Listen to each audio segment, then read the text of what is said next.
मित्रांनो, आता सध्याला आपण ढवळच्या फाटीवरती आहे. फाटी तर एकदम टॉपची झाली, परंतु समोर थोडासा अडथळा होता. तो अडथळासुद्धा दूर करण्यात आलेला आहे. आपण बघू शकताय या ठिकाणं जरा म्हणजे अशी खड्डा असल्यागत होता. तर आता काय होती परिस्थिती आणि आता काय केलं इथं? आता पाठीमागचं जे मैदान झालं त्या मैदानाला रोहित सर अध्यक्ष यांना बैलगाडी मालकांना सांगितलं होतं की मैदानात सुट्टीला जे गाड्या पुढे येतात त्यावेळेस इथं एक दरी होती अशी, त्या दरीत डायरेक्ट गाड्या अशा जात्यात. त्यामुळे ड्रायव्हर पाठीमागं उड्या टाकतात. तर ती तुम्ही ती दुरुस्त करून घ्या. तर ते आम्ही JCBच्या साह्याने हे सगळं दुरुस्त करून घेतलेलं आहे. त्यामुळे इथली अडचण सर्व मित्रांनो बघा, बऱ्यापैकी ना आता या मातीतच येऊन गाड्या थांबतील असं मला वाटतंय. आणि खोल खड्डा होता तो भरून घेतलेला आहे. दोन्ही साईडनं माती दाबून खड्ड्याची लेवल केलेली. आता आपण बाकीची राहिलेली बाईट फाटीवरती घेऊया. बघा, ढवळ फाटीच्या जिथं बैल पुढं थांबतात तिथं आपण व्हिडिओ काढतोय सध्याला. आणि महाराष्ट्रातील एकमेव फाटी असेल की या फाटीमध्ये दगडं नाहीत. बघू शकताय, फाटी एकदम सोगळ आणि मातीची फाटी आहे. बऱ्यापैकी तिचं चांगलं काम करून आता आपण संपूर्ण बाईट आयोजकांच्या माध्यमातून जाणून घेणार आहोत आणि जबरदस्त मैदान पार पडणार आहे. मंडळी, जय जवान जय किसान. फलटण तालुका म्हटलं तर बैलगाडी संघटनेने एक चांगला पायंडा पाडून दिलेला एक रास्त आणि रितसर मैदान. आणि फलटण तालुक्यातील ज्या गावाचं नाव जास्त बैल किंवा एक पारंपरिक कुस्त्याचा नाद किंवा बैलगाड्या शर्यतीचं नाद असणारं गाव म्हटलं तर ढवळ. या ढवळच्या फाटीवरती आलेलो आहे मित्रांनो. वाघेश्वरी केसरी आणि जबरदस्त भव्य दिव्य एक आदत एक बैल मैदान या फाटीवरती भरणार आहे.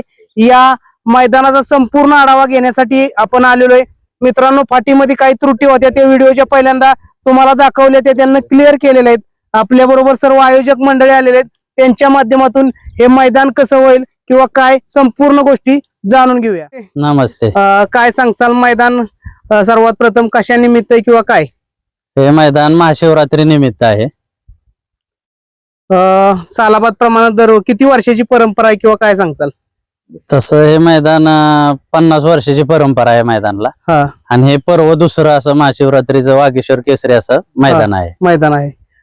काय मैदानाविषयी आता आपण बघितलं, सुरुवातीला थोड्या त्रुटी होत्या, तुम्ही क्लिअर केल्यात. अजून काय सांगचाल मैदानात, काय बाकी अडचणी किंवा काय? पहिल्यांदा तर सांगितलं जी अडचण होती ते आपण JCBच्या साह्याने दूर केलेली. तसेच फाट्यात 1-2 फाट्यात काहीतरी प्रॉब्लेम होता. मागच्या वेळेस बैलगाडीवाल्यांची तक्रार होती.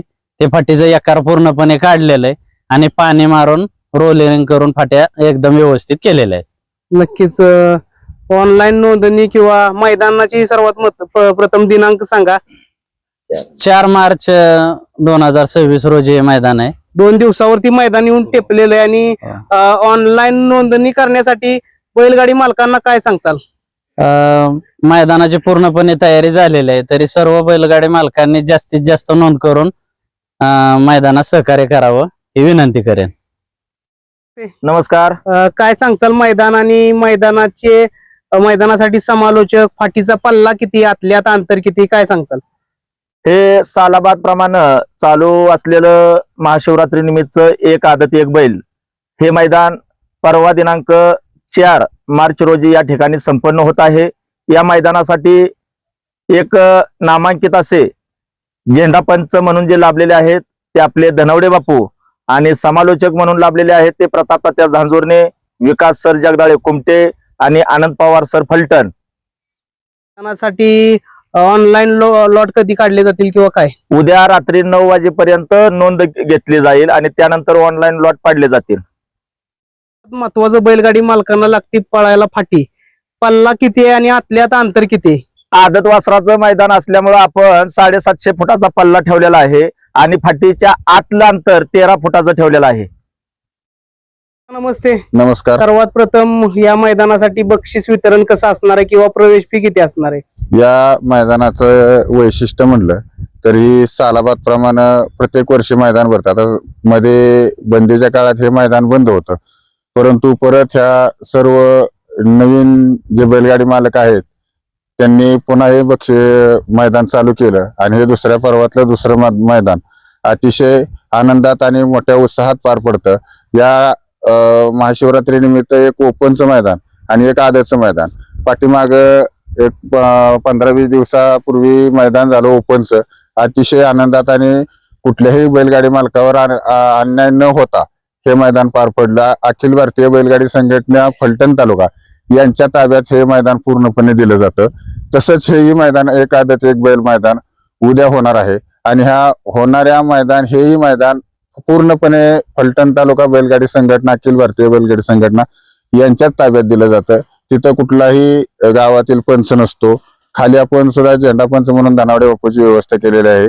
त्यामुळे या मैदानात कुठल्याही बैलगाडी मालकावर अन्याय होत नाही. या मैदानासाठी प्रथम क्रमांकासाठी 71,000 रुपयाचं बक्षीस आहे.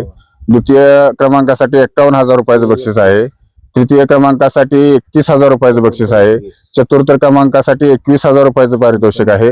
पंचम क्रमांकासाठी 11,000चं पारितोषिक आहे आणि 6वा क्रमांक 8,000चं पारितोषिक आहे आणि 7व्या क्रमांकासाठी 7,000 रुपयाचं पारितोषिक आहे आणि सर्व विजेत्या बैलगाडी मालकांना मानाच्या एक डाली दिलेल्या आहेत आणि या मैदानामध्ये त्या क्वार्टर फायनलच्या सर्व गाड्यांना 2,000 रुपयाचं पारितोषिक या ठिकाणी आपण दिलेलं आहे आणि तसेच मेगा फायनल सुद्धा या मैदानात आपण ठेवलेलं आहे. मेगा फायनल ह्यासाठी ठेवलेला आहे की सर्व थोड्यासाठी गुलाल जातो आणि गोरगरीब मालकांना एक चांगलं प्राधान्य म्हणून त्यांना देखील गुलाल मिळावा म्हणून आपण मेगा फायनल ठेवलेला आहे. मेगा फायनलच्या प्रत्येक गाडी मालकाला 1,000 रुपयाचं पारितोषिक आपण देणार आहोत. तसेच हे मैदान पूर्णपणे अखिल भारतीय, आता मग सांगितलं तुम्हाला, अखिल भारतीय बैलगाडी संघटनेच्या सर्व नियमानुसार हे मैदान पार पडणार आहे. त्यांना येणाऱ्या सर्वच बैलगाडी मालकांना एक विनंती करतो की सर्वांनी लवकरात लवकर गाड्या नोंद करून या मैदानाला आम्हाला सर्व आयोजक मंडळींना सहकार्य करावं. धन्यवाद.